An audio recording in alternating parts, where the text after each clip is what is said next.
Hi, folks. I'm Brooks Lyles, a historian general of the National Society of the Sons of the American Revolution, and welcome to the SAR Speaking Out About History series. Today, we are honored to have with us Tom Hand, the founder of Americana Corner, the sponsor of the Preserving America's Grant Program, and the author of the new book, An American Triumph, America's Founding Era Through the Lives of Ben Franklin, George Washington, and John Adams.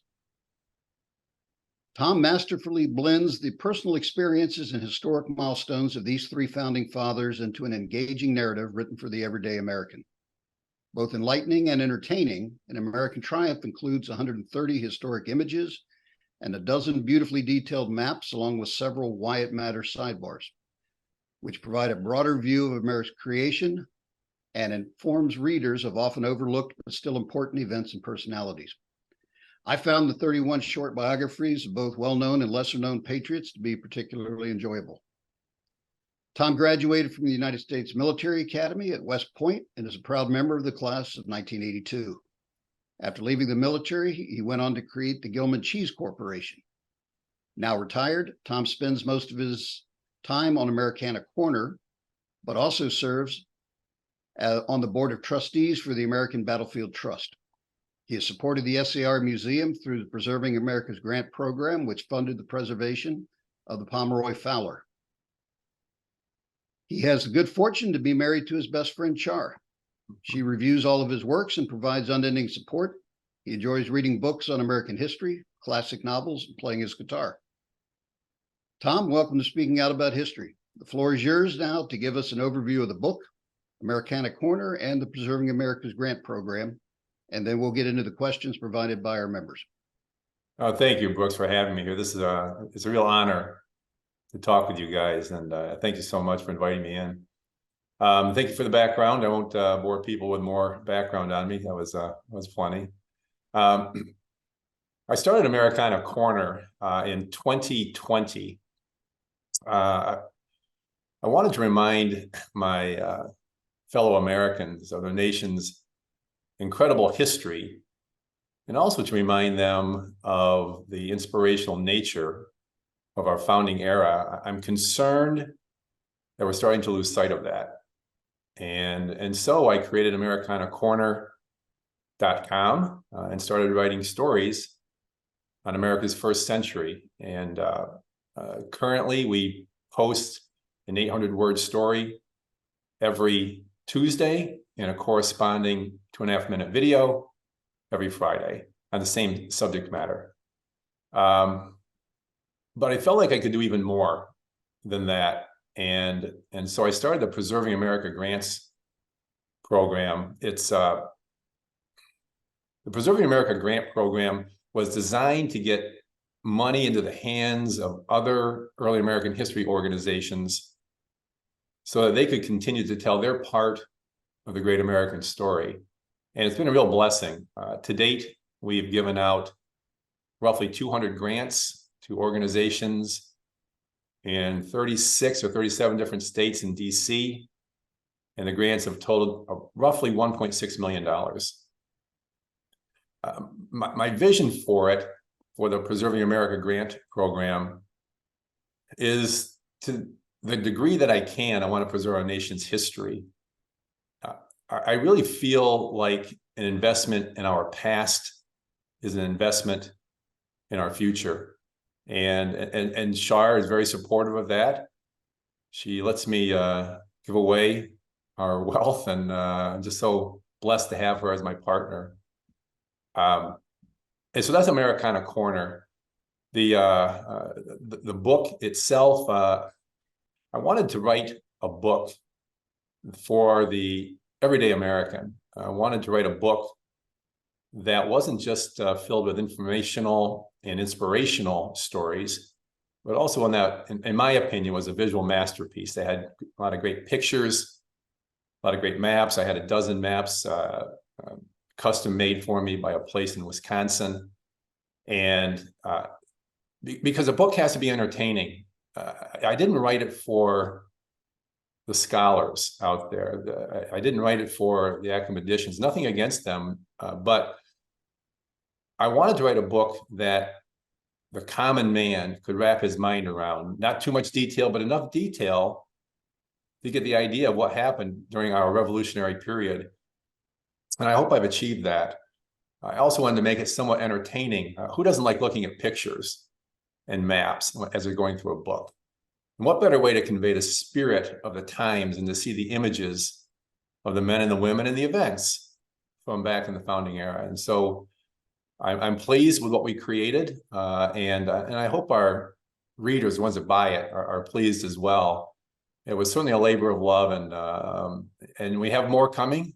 We have hopefully, good Lord willing, I'll be putting out a book every fall. Number 2 is done. I just finished it up last weekend, and as long as stamina holds up, I'm going to try to take a book and take us all the way through our Reconstruction era, 1876. So many great stories to tell about America, and hopefully I'll be able to do that. Well, the book is fabulous. I enjoyed reading it. I enjoyed the sidebars, and as you said, the maps are spectacular, and there are some illustrations and some artwork in there that I'd frankly not seen before. So well, thank you. Yeah, thank you. You hit the mark there. You found some new stuff that hadn't been out there in the public much.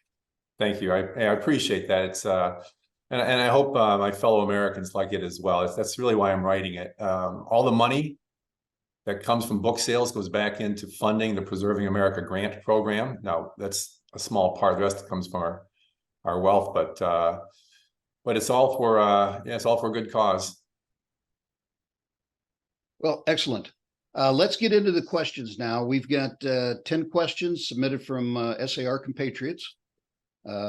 And the first one up is from Elijah Shallis of the Michigan Society. And Elijah asks, what role or in what way did the founders' children play a role in shaping their parents in the revolution? In Washington's case, his stepchildren. Well, it's interesting.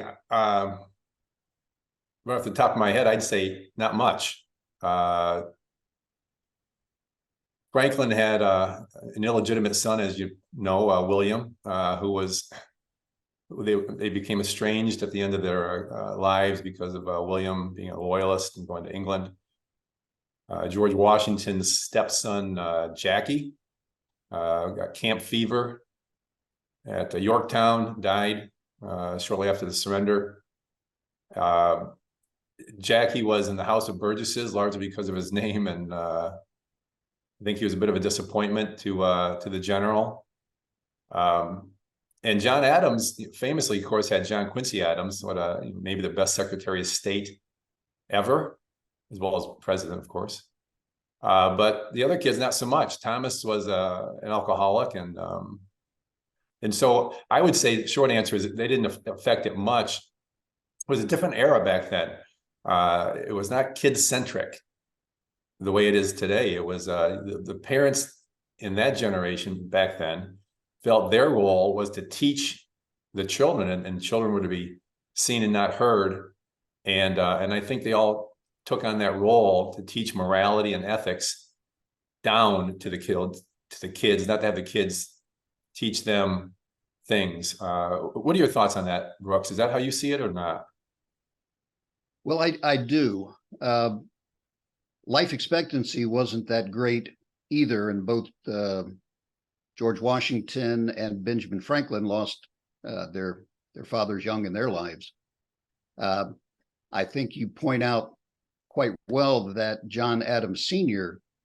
had a larger role in his son's upbringing. Yep. And an extended influence on his upbringing and family than the children did. Yes, I think you're right about that. Yeah. I thought it was interesting that John Adams Sr. had been in the local militia, and I guess rose to the rank of captain maybe. And John always regretted that he had not worn the uniform. He did. He had an opportunity during the French and Indian War. Militias were mustering And I think that's one of his regrets, that he never donned the uniform intending, but rather chose to stay as a civilian. Ben Franklin, he helped raise the Pennsylvania militia. I'm sure you're aware of that, but he never really served. And of course, Washington was the man in the army. But yeah, all good men. But I don't think the children played as big a role back then as they do today. All right. Next up is a question from Dick Young of the Florida Society. And is, what were the attitudes about slavery of Franklin, Washington, and Adams, and did it change during the Revolutionary War years? It's a good question. The back end of it, I would say Washington's changed, Adams and Franklin not so much during that period. Franklin owned slaves, as did General Washington. Adams never did.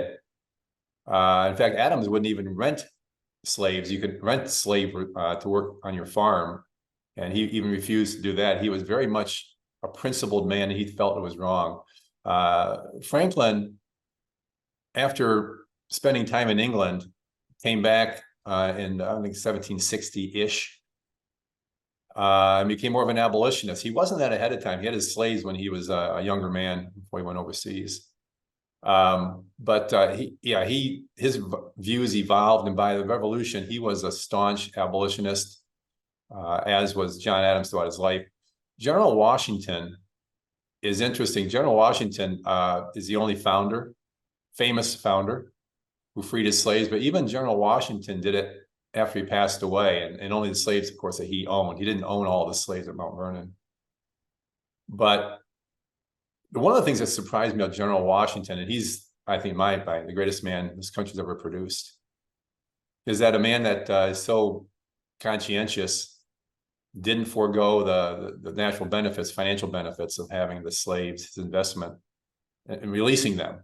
Because what troubled General Washington so much was the inconsistency with what he was fighting for, the words, all men created equal, with the reality that that's not how it was. And he was troubled by that, more so than I think a Jefferson or Madison, who also had slaves. They were good men, but they weren't the bedrock character men of like a George Washington. And so I'm always surprised that he didn't free some, at least, while he was alive. Any thoughts on that, Brooks? Well, I think he was, before anything else, was a farmer. I mean, he wanted to be a soldier, and he was a soldier early in life, but then he became the gentleman planter that was elected to the House of Burgesses, and then went on to the First and Second Continental Congresses. And he looked at things from a farmer's perspective. And I think as a landowner, even a lot of his letters, we saw this with the interview with David O. Stewart on his book, that a lot of Washington's correspondence during the war was back with the guy running the property at Mount Vernon. And a lot of the conversations were about crop rotations and what they're going to do on the North Fields this year. And you're right. And I think the impact of being a plantation owner and a farmer and running all of the different businesses, he couldn't get past that application of the slave labor as part of his business. Yeah, I think that was Lund, Washington, by the way, who ran it for him while he was and Martha. Martha doesn't get enough credit for her management. She was a bright gal, and but anyway, yeah. And I didn't walk in his shoes, but he was such a great man. And at the end, he wasn't planting tobacco anymore; he's planting grain. And you read some of his later letters, and I think he lamented the cost of his slaves when he didn't need as many. And yet he was such a good man. He didn't kick them out. He didn't, get rid of them. But anyway, so that's my answer on the slavery thing. It was yes, different times and different situations, and right. It's hard to put yourself in that situation with our current backgrounds and morals, whatnot. Yeah, and I'll say just one last thing. This slavery thing that is so such a hot button today. It's we didn't live then. We weren't in their shoes, and you know, it's hard to throw over your economic security. And even if they didn't get rid of their slaves, that does not dismiss their contributions. And all of us that live here in this great country today have to recognize that we owe them mostly for their contributions to creating America. Very true. All right, next question up is from Jacob Vink of the Indiana Society. Even during John Adams' lifetime, he lamented that mausoleums, statues, monuments will never be erected to me. Right. Panegyrical romances will never be written, or flattering orations spoken to transmit me to posterity in brilliant colors. What do you think most Americans should know about John Adams as an underappreciated founder that often falls into the shadow or under the shadow of George Washington, Benjamin Franklin, and Thomas Jefferson? Yeah, you know, I agree. He is underappreciated. That's why he's in the book, and Jefferson isn't. John Adams, I don't know there's any man in the founding era who was more devoted to his country than John Adams. Now, George Washington was on par, I would say that for sure. But John Adams was completely selfless to his country, and service to country to him was paramount. He was also the most, in my mind, one of the most principled men in the founding era, perhaps the most principled man, a man who lived what he believed. And not all the founders did. And I won't go into too much detail on that, but John Adams was one of the finest men, a man of character that doesn't get recognized. And he's largely responsible for giving us George Washington at the Second Continental Congress. He nominated Washington for command. This fellow guy from Massachusetts, John Hancock, wanted that position. He didn't get it. He could have written the Declaration of Independence. He was an avid writer, but because of his selflessness, he chose Thomas Jefferson, who did a masterful job with the Declaration. At the Second Continental Congress, he served on 90 committees, 90, and he chaired 25 of them. His workload was far exceeded anybody else's. And Benjamin Rush announced him to be the man in the house. And people don't recognize that it all started there, that 1776 convention. And John Adams largely made that happen. He pushed for unanimous vote on the Declaration. He served overseas for 10 years as a diplomat, and he got a treaty signed with the Dutch. He largely got us the Treaty of Paris terms that were so favorable to us. He doesn't get a lot of credit for that. And so I think John Adams is underappreciated. In my opinion, he was the second man of the Revolution after Washington. What do you think about that? I tend to agree. One of the great things that we have today to look back on to learn more about John Adams are the letters, the correspondence between him and Abigail, and the correspondence between him and Thomas Jefferson later in life, that give us some insights and the things he was thinking at the times, some of the rationale behind the decisions made. But as an educated man, as a guy who understood, he was, it's one of the things that talk about the role of formal education. John Adams was the most educated formally of all of the founders. Neither Washington ever had any formal education, which didn't keep them from going on and doing great things. But Adams' education, his classic education, the history of the Greek republics, all of those things allowed him to bring that into the discussion and integrate those things into the documents and positions we took. And you said, as a writer, I believe the Constitution of Massachusetts was written by John Adams. He was, that's right. Yeah, brilliant man, and completely underestimated or under revered, perhaps, if that's a word, today. And it's a shame because, yeah, as I said, he did so much more than Thomas Jefferson. I won't go into a sidebar on that, but you compare just facts as to what those two men accomplished, 1775 to 1783. There is absolutely no comparison, and it all favors John Adams. And the shame of it is that he got sideways with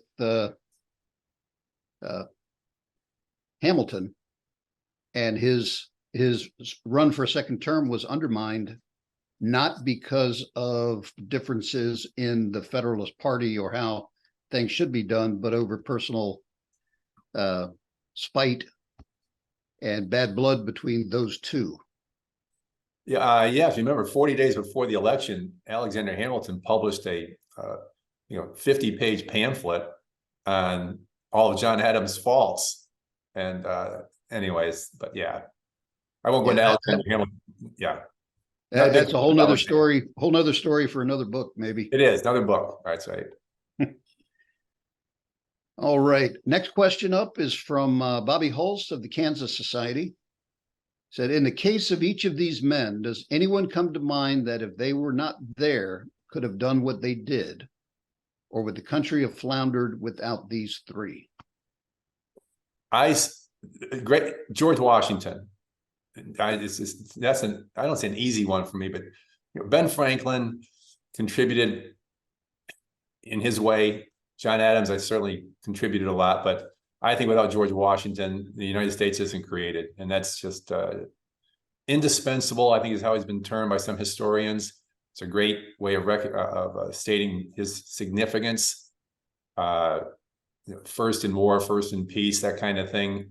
He was all that, and anyway, yeah, George Washington. I think if he wasn't there, the whole thing ends up differently. And what are your thoughts on that, Brooks? Well, I do not think that anyone could have stepped into George Washington's shoes. Oh, nobody could have held the army together. Nobody had the experience of leading complex organizations. The life lessons that he went through during the French and Indian War, out on the frontier, even going back to his early youth as a surveyor and messenger, going out to contact the French with messages from the governor of Virginia, or the royal governor. All of that self-reliance, all of the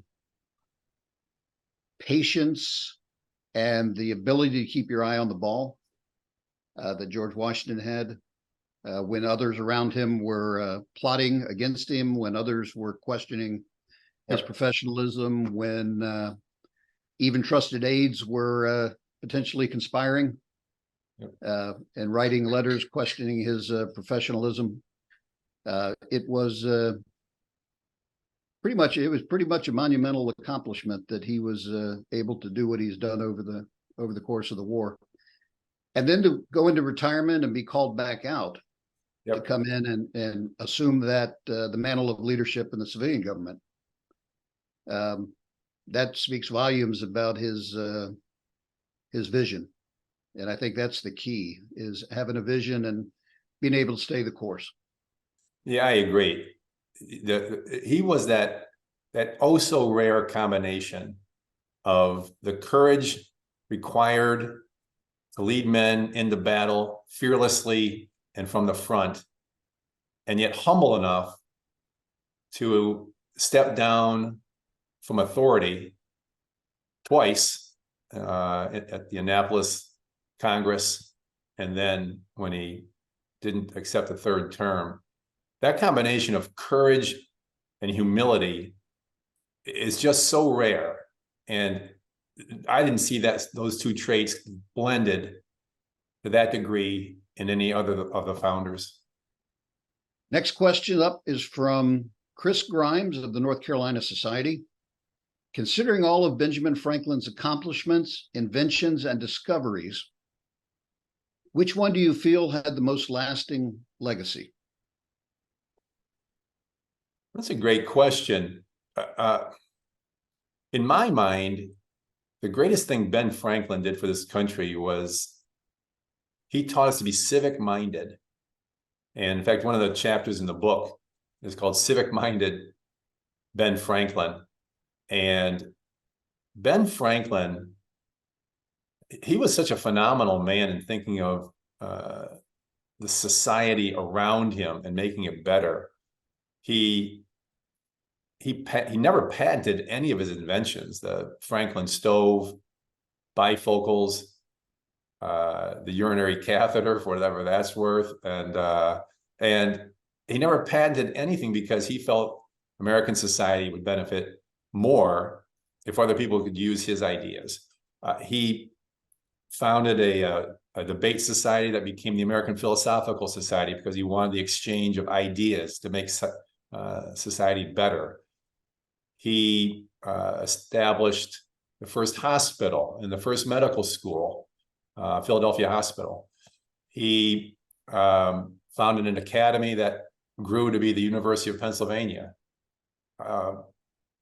He did all, and he created the first fire brigade. He was also concerned about the danger of fires, and the first insurance company, the Philadelphia Contribution Ship, which is still viable today, believe it or not. And he did all these things, and he taught America how to be civic minded. And I've never lived in any other country, but I read a lot, and I can't imagine any country being as civic minded as America. With all of our blemishes people want to point out, we're still the greatest country for helping other people in the world, the greatest force for that in the world. And I think Ben Franklin had a lot to do with that. And that's his legacy. He taught us about that. He had a bully pulpit, if you will. He owned 8 of the 15 newspapers in America by the time he stepped down in 1748. He had Poor Richard's Almanac. And if you read Poor Richard's Almanac, it's all about thrift and hard work and merit and morality and ethics, all the things that certain movements don't think are as important today. But and he taught us that, and so he was able to get his message out across the colonies, and that, I think, is his greatest legacy, his civic mindedness. Yeah, I think that is spot on. It's amazing when you read his autobiography, or if you read, I think you laid it out quite well, all of the different things he was tangentially involved in, or his willingness to initiate something and then step away from it. Yeah. But it was all for the public good. And Well, I don't think, and he helped to fund so many schools or a church. He was big in religious toleration. He wasn't a big religious guy. I'm talking, I don't want to go into that right now, but he gave money to the foundation of a lot of churches too. He was really a big believer in that. So good man, very good man. And evolved into an avid abolitionist late in life. He did. He certainly did. So, all right. Well, I'm going to combine the next 2 questions. We had 2 questions involving religion, so we're going to slide from the last point. Daniel Hallman of the Alabama Society and Bob Miskimen of the Indiana Society both asked questions, and I'm going to combine the 2 here. So, did not many of the founding fathers have somewhat unorthodox views of Christianity? And considering the diverse religious viewpoints in the wide variety of colonies, how did our founding fathers come together with their strong Judeo-Christian principles of liberty in the Constitution and in the Bill of Rights? I would say, the way that first part of the question was asked, that I would say yes. Our founding fathers had unorthodox views of Christianity. I think that's an accurate term for that. In terms of Franklin, Adams, and Washington, from all the writings I've researched, they were much bigger believers in divine providence, a supreme being who took a role, an interest in our mere mortal life. Not so much the divinity of Jesus, which of course is Christianity. That's the foundation of Christianity. We worship Jesus and the hereafter that he promises. Those guys, not so much. In fact, Franklin openly stated that he didn't believe Jesus was divine. They didn't believe in religious dogma and doctrine as much, especially Franklin. I'd say that's unorthodox. Franklin almost never went to church. Certainly that's unorthodox. But they're, and so I would say, I think it's an accurate way of saying that they have an unorthodox way compared to today. More of a reliance on divine providence than Jesus. And the second part, I think the question was about the Judeo-Christian ethics and how that affected our liberty and Constitution and that sort of thing. And I would say tangentially, the Judeo-Christian teachings impacted the Constitution because John Locke, who was in my mind the main driver of the ideas of the Enlightenment and which drove the Constitution, he was obviously raised in a Western society that was largely Christian. And so he was influenced by Judeo-Christian teaching, certainly. But they didn't have as much of a direct impact on our founding as John Locke and his Enlightenment teachings. I don't know if you've ever read Two Treatises of Government, but it's a dissertation on the wrongs of an absolute monarchy. And the founding fathers relied more on John Locke as they were creating the Constitution. John Locke wrote about the rule of law, and he wrote about the independence of man and the natural rights and those sorts of things. And a lot of Jefferson's ideas in the Declaration of Independence, they weren't new to Jefferson. That's not a criticism of Jefferson, but he got those from John Locke, as did George Mason in the Virginia Declaration of Rights. And so it's a long answer to your question, but I think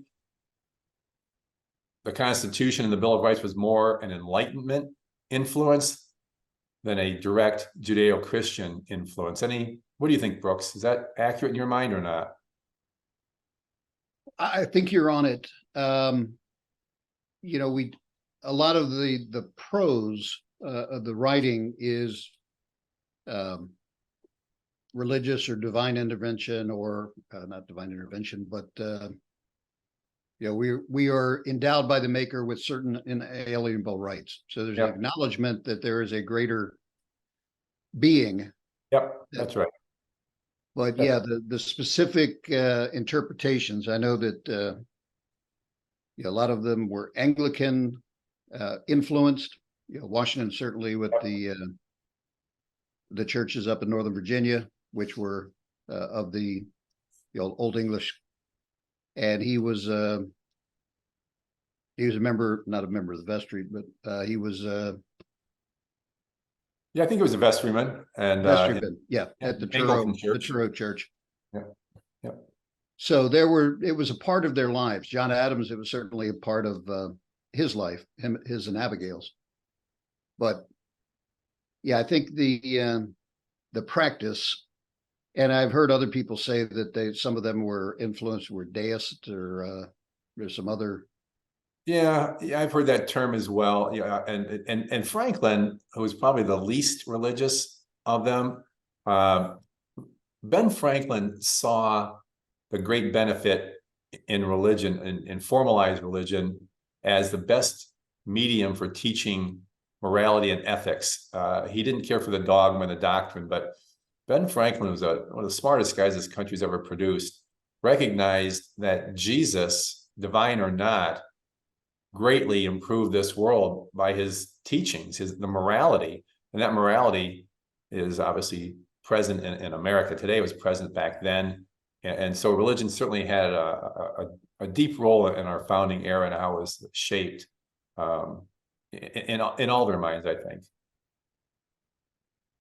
Well, and I think we've lost touch with some of those aspects of the teaching of morality and the removal of those references from schools and writings, and so there may be something to be learned there.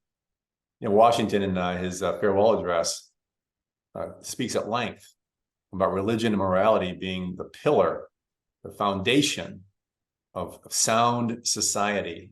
And when that goes, society is going to go. And yeah, I won't get on a soapbox about that, but that's a problem. There's a lot to be learned from Washington's farewell address. You address, or you hit those points quite well in the book. Thank you. All right, question number 9. Ben Franklin is the most fascinating of the founding fathers, with his age spanning the very loyal British era up to the Constitution. Having major roles at critical times in the birth of our country, he did live in London for quite a while before the Revolution, not returning until 1775. How did this influence his outlook? I would normally think being in the mother country would make one more amenable to their outlook. And this is asked by Larry Joseph Fauske of the Delaware Society. Yeah, that's a great point, and I agree with Larry. I think it made him more amenable, to use Larry's word. But that doesn't mean that he didn't come full circle. And I'll point out something else. Ben Franklin, if you remember, spoke before the House of Commons after the Stamp Act, and strongly defended America's right to tax themselves. And he went on and on about that. And he's there for 4 hours and being grilled. And so he stood up even early on, 10 years before he came back from overseas. And he worked hard, not just to see the British point of view, but to convince the British about the American point of view. He wrote 138 essays over the course of several years in the newspapers in England saying, well, here's exactly why, here's the American point of view. You got to think about it this way. And so even when he was living over there, he was very much an American, and he was very much trying to get the British to understand our side. And I think that speaks volumes about how he was able to maybe see the British side a bit clearer, but still not lose his patriotism towards America, which obviously it wasn't America at that time. And then when he came back, he was suspected of those sympathies. And a lot of the delegates at the Second Continental Congress wondered about whether or not he was almost a spy in their midst. And they soon found out that that wasn't Ben Franklin, and he was committed. And this was a guy who stayed committed. He attended the Constitutional Convention, 1787. He's 81 years old. He's riddled with gout. Famous guy, a rich guy. He doesn't need to be tied up in that chamber for 2 months with the rest of everybody else, but he gave his name, which added gravity and weight to the event. And he didn't have to do all that. But so Ben Franklin's short answer is Ben Franklin was somewhat influenced, but he never lost sight of being an American. Well, I think the title "First American" is very apropos for Franklin.